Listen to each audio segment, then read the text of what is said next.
जिला सांगड़ इसको polio free करने के लिए यहाँ पर इकदाम किए जा रहे हैं। जिला डिप्टी कमिश्नर सांगड़ ने साथ मेमन की जाने सभी काविशें की जा रही हैं। तो सांगड़ के तमाम वो इलाके जहाँ पर इस वक्त रिफ्यूज़र मौजूद है और अक्सर खासकर को टारगेट बनाया गया जो कि रेगिस्तानी इलाके पर मुश्तमिल है, वहाँ से पोलियो को फ्री करा दिया जाए। जिसके हवाले से आज जहाँ पर डिप्टी कमिश्नर सांगड़ की सरबराही में एक मुहिम के आगाज़ का जहाँ पर इफ्तिताह हुआ, इसी हवाले से हम बात कर लेते हैं। जहाँ पर DHO हमारे साथ मौजूद है। मैडम जी, क्या इक़दाम की जा रही है?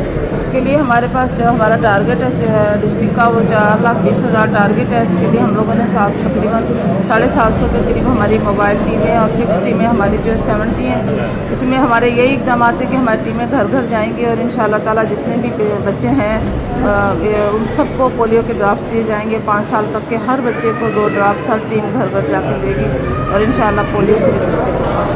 जी, घर घर जाकर जो इकदाम किए जा रहे हैं, लेकिन सर ये कहा जा रहा है जिस वक्त सांगड़ के अंदर रिफ्यूज़र बहुत ज़्यादा है और अक्षरोथर का इलाका है जहाँ पर टीमें पहुँचना बहुत मुश्किल है, रिफ्यूज़र और अक्षरोथर को कितना कवर करेंगे? नहीं, हमारे यहाँ अक्षरोथर के लिए हमने इंतजाम कर लिए।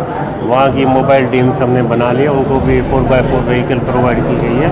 और दूसरा ये है कि रिफ्यूज़ल जितने भी है उसको हम कवर कर रहे हैं। हमारे जो असिस्टेंट कमिश्नर साहब और हमारे जो रेवेन्यू स्टाफ है तो उसकी मदद से और उलमा की मदद से उनको हम कवर कर रहे हैं। और इतने बड़े रिफ्यूज़ल भी नहीं है और इंशाल्लाह ये कवर हो जाएंगे। जी, डिप्टी कमिश्नर सांगड़ का कहना था कि सांगड़ में रिफ्यूज़ल को कवर किया जा रहा है और थर के अंदर जो खास कर टारगेट किया जा रहा है कि वहाँ पर कोई भी बच्चा जो पोलियो के कतरे पीने से ना रह जाए। कैमरा मैन अजीज अहमद खान के साथ सांगड़।